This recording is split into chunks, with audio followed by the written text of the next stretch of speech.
محترم مسلمانانو خویندورونو یوه داسې وظیفه زه نن تاسو سره شیر کوم خو دا چېرته میس شوله او تاسو دا وظیفه ونه کړله نو ټول عمر به خفه او ټول عمر به لاس مروړې خو داسې یو ځای به بیا نه میلاویږي. که ته د دولت سمندر غواړې او دا وایې چې دولت دې زما په دست قدرت کې شي او زما د لاس لاندې دې شي، دومره مال او دولت الله پاک راکړي چې خپل ګاډي والما، دغه رنګې خپلې بنګلې سازه کما، دغه رنګې حجونه وکما او عمرې وکما، او څومره غریبانان خلک دي د هغوی سره زه مدد وکما، نو همدا وظیفه نن ستا مستقبل دا بدلی. نو راځئ چې خپل مستقبل بدل کو، دا وظیفه په خپله موکو او دغه رنګه څومره چې زمونږ مسلمانان نورونه دي یا خویندې دي هغوی سره خامخا دا شریک کو او دغه رنګې په کمنټ کې سبحان الله د ولیکو. انشاءالله العزیز الله پاک به زموږ هر قسمه مسله را ختمه کړي. یاد ساتئ محترمو، د پیسو حوالې څخه چا څومره ټینشن وي، چا د څومره مسلې دي، انشاءالله د دې وظیفې نه بعد به تاسو ته د پیسو مسله نه وي، تاسو به مالدار یې، خلک به راځي تاسو نه قرضې وړي او دغه رنګې د معاشرې یو ډیر زیات قیمتي سړی به ته یو سړی نو هغه ډیر زیات پریشان او ډیر زیات تنګ دست و. د هغه د میاشتې ټوټل تنخوا ټوټل حساب کتاب پیسې به څونه راتلې کورته، نو هغه 2700 روپۍ وي، 300 کم 3000 روپۍ دا به د کور ته یا جیب ته راتلې. په دې پیسو کې به د 1000 روپۍ مور پلار له ورکولې، باقي 1700 روپۍ دي.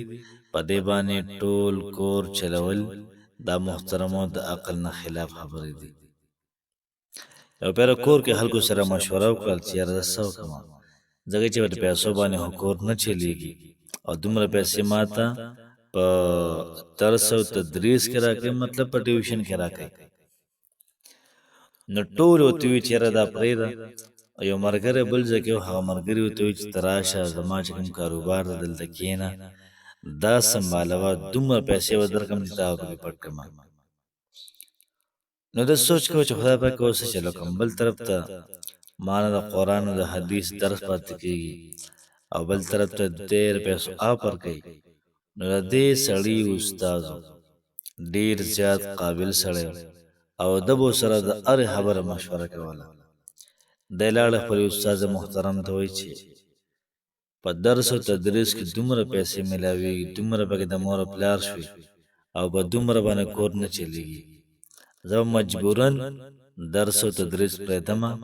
او زه به خامخا ځان څه کاروبار شروع کوم. نو دغه مولانا صاحب ورته ویلي چې ته به 3 کاره کې 3 کاره، خپل درس او تدریس مه پرېږده، 3 کاره کوه، الله پاک به ته دومره مالدار کړي دومره چې ته به ورته حیران شي چې خدای پاک دا دومره پیسې د کم طرفې راغلي. دغه مولانا صاحب ورته وایي چې ته به لومبی کار دا کړې چې کله تنخوا والې دیاړي والې، نو په دې کې به ته د الله پاک حصه خامخا کې، په دې کې تقریبا 200 300 500 پورې دا به ته د الله پاک په لار کې ورکې. څومره ستا تنخوا سیوئ پیسې سیوئ دومره به ډېر پیسې د الله پاک په لار کې ته ورکې، نو ستا پیسو کې برکت راشي. او چې کله دغه مولانا صاحب خبره وکړله، وایي ما ورته وکتل چې استاد جي تا خبره وکړله خو زما په دې باندې ګزاره نه کېږي، نو که اوس د الله پاک په لار کې ته مې یو 500 روپۍ ورکړمه نو پاتې به شي ما سره 1200 روپۍ، نو په دې څنګه کور چلېږي. وایي ما ته خار شو، ما ته وایي چې ته ما سره مشورې کولو راغلی او که نه خپله فیصله راته وروایي. ما چې څه وویلې په دې عمل وکړه، درس مه پرېږده او دغه چل کوه، د الله پاک په لار کې ته پیسې ورکوه. او دویم کار به سره دا کې، دویم کار یا رزاقو دا به روزانه 314 پیرې وي، یا رزاقو یا رزاقو یا رزاقو دا به روزانه 314 پیرې وي. ما دغه پیسې ورکولم شروع کړل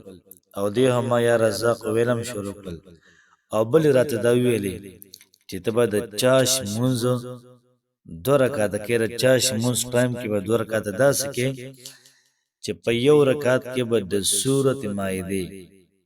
آیت نمبر 114 نه تب 2 رکعت چاش منځو کې 2 رکعت پدې کې به پړمبي رکعت کې د الحمد نو پس دا آیت مبارکه د سورۃ مائده آیت نمبر 114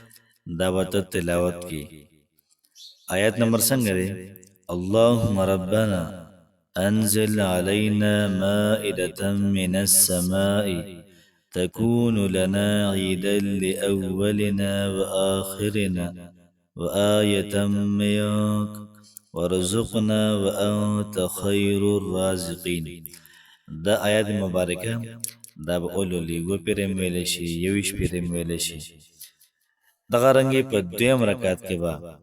دولسمی سپاره چې کوم آیات دی لومبي د سر آیات چې کوم د دولسمی سپاره نو د سورته فاتحه نه بعد په د آیات دا وتوي و پیرې ویل شي یا یو شپې ویل شي اما من دابة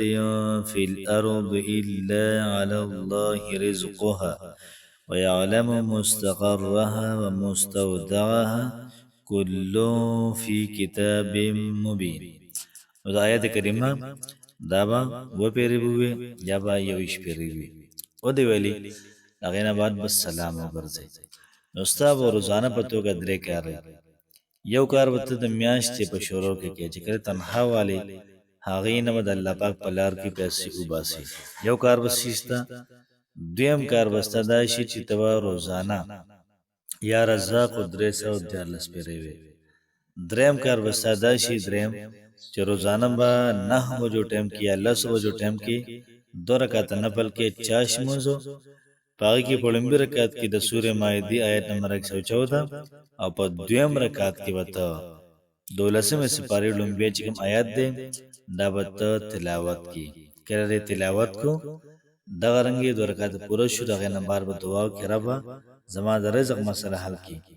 بیا دغه مولانا صاحب دومره حجونه وکړل دومره عمره وکړلې د کور نه یو قسم لا محل ساس کو